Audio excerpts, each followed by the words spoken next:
Welcome to our channel. If you need to verify your AI transcription platform account to start converting audio and video files to text, follow these step-by-step instructions for account verification. Step 1.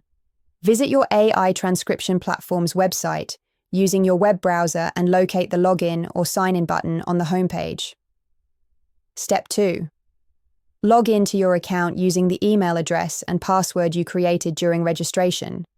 If you're a new user, complete the account creation process first. Step 3. Check your email inbox for a verification message from the transcription platform. This email is typically sent immediately after you create your account. Step 4. Open the verification email and click on the confirmation link or button provided. This will redirect you to the platform's website and verify your email address. Step 5. If you cannot find the verification email, check your spam or junk folder. If it's not there, log into your account and request a new verification email. Step 6. Once your email is verified, complete your profile by providing any additional information required by the platform, such as your name, company name, or use case for the service. Step 7.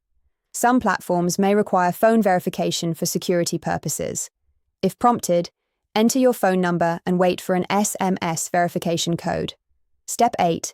Enter the verification code received via SMS to confirm your phone number and complete this additional security step. Step 9. Set up your payment method if the platform requires it for accessing transcription services. Add a valid credit card or select your preferred payment option. Step 10. Return to your account dashboard to confirm that your verification is complete and you have full access to upload files, start transcriptions, and use all platform features. Don't forget to like this video and subscribe to our channel.